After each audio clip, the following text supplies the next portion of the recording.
ایران کی جانب سے امریکہ کو ایک بہت بڑا سیٹ بیک دیا گیا۔ آپ کو یاد ہوگا کہ ایران کی نیوکلیئر سائٹس کے اوپر حملہ کرنے کے لیے کچھ بنکر بسٹر بامبس کا استعمال کیا گیا تھا، جو کہ امریکہ کے B-2 بمبار طیاروں نے ان کی نیوکلیئر سائٹس کے اوپر گرائے تھے۔ اب کچھ خدشات سامنے آ رہے ہیں اور جس کی وجہ سے مغرب میں کھلبلی مچ چکی ہے۔ ایران کے پاس وہ جو بنکر بسٹر بامبس ہیں وہ ٹیکنالوجی موجود ہے اور اس کو ریورس انجینئر کر کے اس کا توڑ تیار کر لیا گیا ہے۔ یہ کیا ماجرا ہے، اس پر بات کریں گے۔ آپریشن بنیاد و مرصوص میں مارکہ حق میں بھارت کو بدترین شکست دینے کے بعد پاکستان کے دفاعی ساز و سامان کی مانگ بڑھ گئی ہے۔ JF-17 تھنڈر اس کا ایک منہ بولتا ثبوت ہے، اور اب وہ ویپنز، وہ میزائلز جو کہ پاکستان نے بھارت کے غرور کو خاک میں ملانے کے لیے استعمال کیے گئے تھے، اب ان کی مانگ بھی بڑھ چکی ہے اور وہ ہتھیار سعودی عرب پہنچ چکے ہیں۔ سعودی عرب کیا کر رہے ہیں اس پر بھی ناظرین آج ہم بات کریں گے۔ صومالیہ کی جانب سے بڑی ایک بولڈ سٹیٹمنٹ آئی ہے اور وہ یہ کہہ رہے ہیں کہ اسرائیل نے اگر ایک بھی قدم آگے بڑھانے کی کوشش کی گئی تو ہم مزاحمت کریں گے۔ will not hold back، ہم پیچھے ہٹنے والے نہیں ہیں، ہم اپنی استطاعت کے مطابق اپنی پوری جان سے اپنی پوری فورس کے ساتھ مزاحمت کریں گے۔ we will retaliate۔ کیوں، اس پر بھی بات کریں گے، کیوں ریٹیلیٹ کرنے کی بات کی جا رہی ہے۔ بورڈ آف پیس جو بنایا گیا، غزہ کے حوالے سے ایک اہم میٹنگ ہوگی، اسی مہینے ہوگی۔ کون سی تاریخ ہے، کون کون سے اہم ممالک اس میں شامل ہوں گے، وہ بھی آپ کے ساتھ ڈسکس کریں گے۔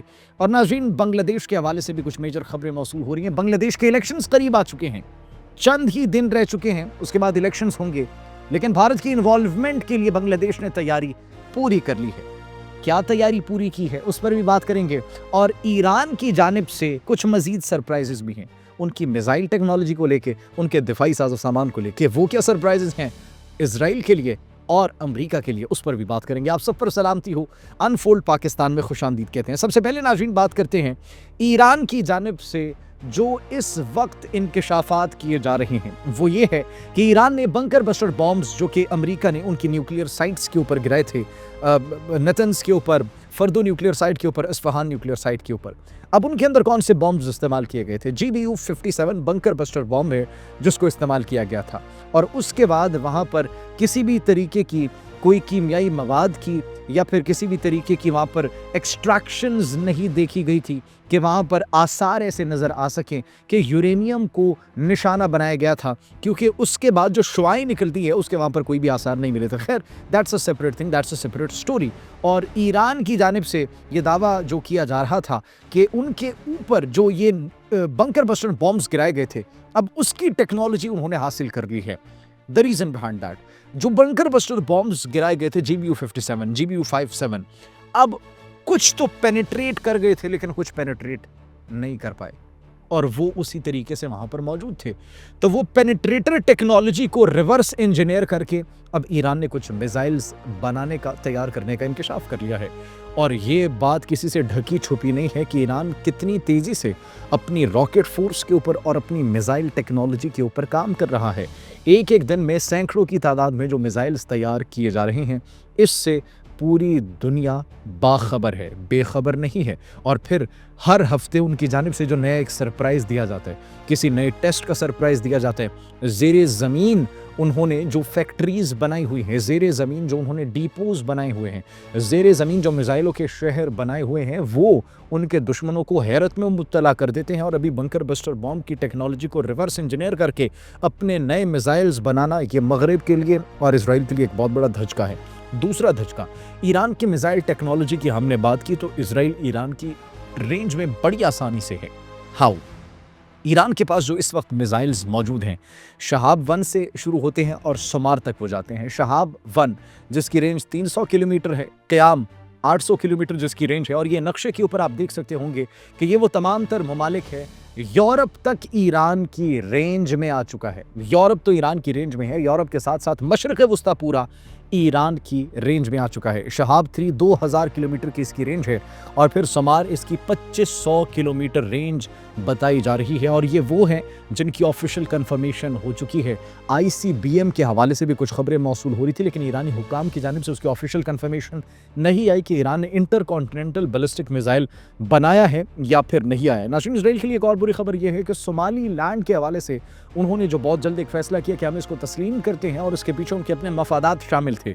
अब सोमालिया के सदर की जानिब से एक स्टेटमेंट सामने आई है, इंटरव्यू दिया जाता है और वो ये कहते हैं, हसन शेख महमूद सोमालिया के सदर, कि अगर इजराइल ने यहाँ पर आने की कोशिश की, सोमाली लैंड नहीं सोमालिया, क्योंकि सोमाली लैंड को वो सोमालिया कैसे ही समझते हैं, सोमाली लैंड को अभी तक सिर्फ इजराइल ने तस्वुर किया कि हम इसको तस्लीम करते हैं। और उसके बाद अब सोमालिया के सदर की ये स्टेटमेंट हसन शेख महमूद की कि इजराइल हमें यहाँ पर बिल्कुल भी कबूल नहीं है।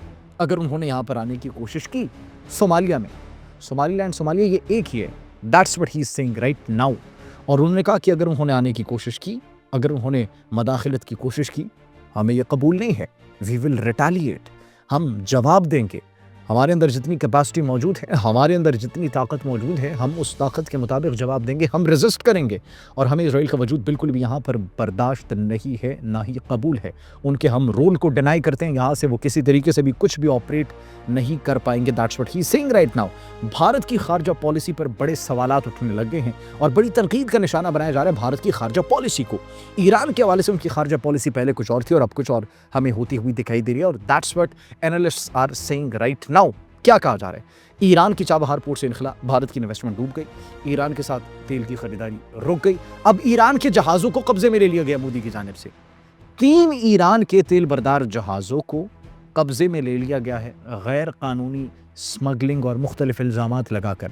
तो ये भारत के दोगलेपन को पूरी दुनिया के सामने प्रेजेंट करे, जिसकी वजह से भारत, मोदी सरकार इंतहाई तनकीद का उनको निशाना बनाया जा रहा है। गज़ा के हवाले से कुछ डेवलपमेंट जो हमने आपको बताया कि गज़ा के हवाले से डेवलपमेंट्स हैं, उस पर भी बात करेंगे। लेकिन उससे पहले पाकिस्तान के वो दिफाई साजो सामान जो कि हमारे माथे का झूमर है, हमारा फ़ख्र है, हमारी शान है, वो मिसाइल जिन्होंने भारत के गरूर को खाक में मिलाया था, हमारे फतह मिसाइल सिस्टम सऊदी अरब पहुंच चुके हैं। सऊदी अरब के दारुल हुकूमत रियाज में दिफाई नुमाइश है, जहाँ पर हमारे मुख्तलिफ वेपन्स पहुंच चुके हैं और उनके अंदर फतह मिसाइल सिस्टम भी शामिल है, जिससे हमने भारत के अंदर उनकी मिलिट्री इंस्टॉलेशंस को चुन चुन कर निशाना बनाया था, जिससे भारत के हमने वेपन्स डिपोज, इसके साथ साथ उनकी पोस्टों को निशाना बनाया था। और आपको याद होगा वो सफ़ेद झंडे भारत की पोस्टों से उठते हुए, वो भारत का गरूर था जो खाक में मिल रहा था, और ऊपर से वो सफ़ेद झंडा लहरा रहे थे कि बस हमारे अंदर और हिम्मत नहीं है, हम इतनी मार बर्दाश्त नहीं कर सकते पाकिस्तान की।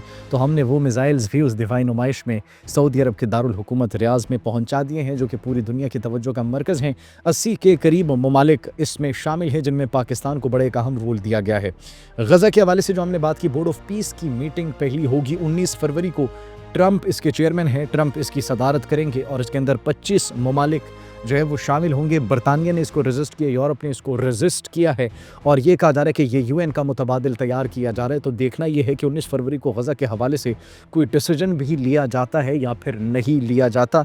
और वो तमाम तर प्रोपेगेंडाज जो पाकिस्तान के साथ एसोसिएट और मनसूब करने की कोशिश की जा रही है, उस पर हम एक तफसीली व्लॉग कर चुके हैं, तो वो तो पहली ज़मीं बोस हो चुके हैं। लिहाजा 19 फरवरी को अब ये डिसाइड होगा कि गज़ा के अंदर जो आगे डेवलपमेंट होगी वो किस तरीके से होगी, क्या क्या नुकात होंगे, उसके बाद डिसीजन आगे लिया जाएगा गज़ा के हवाले से। भारत के लिए एक और बुरी खबर, भारत का रोल बांग्लादेश में जो था वो तो डूब चुका है, इन्वेस्टमेंट उनकी डूब चुकी है। अब बांग्लादेश में इलेक्शंस होने वाले हैं और इस मर्तबा किसी की हार नहीं होगी, क्योंकि इस मर्तबा बांग्लादेश जीतेगा, इस मर्तबा जीत जमहूरियत की होगी, इस मर्तबा कोई अपोजिशन नहीं होगी। और अगर कोई हारेगा तो वो होगा भारत, भारत की इन्वेस्टमेंट, मोदी की इन्वेस्टमेंट हारेगी। चंद दिन रह चुके हैं, 1.5 लाख फौजी उन्होंने मैदान में उतारने का ऐलान कर दिया है और इस मर्तबा फ्री एंड फेयर इलेक्शंस होंगे, जमहूरियत की जीत होगी, बांग्लादेशी अवाम की जीत होगी। और मोदी सरकार बांग्लादेश के इस फैसले से काफ़ी परेशान दिखाई दे रहे हैं, क्योंकि उनका रोल अब डिनाई कर दिया है, उनके रोल को उखाड़ कर फेंक दिया है और दिल्ली के मुंह पर मार दिया बांग्लादेश के अवाम की जानिब से। आप इस मुतालिक क्या सोचते हैं? कमेंट सेक्शन में अपनी कीमती राय से ज़रूर आगाह कीजिएगा। अपना बहुत ख्याल रखिए। अल्लाह निगहबान।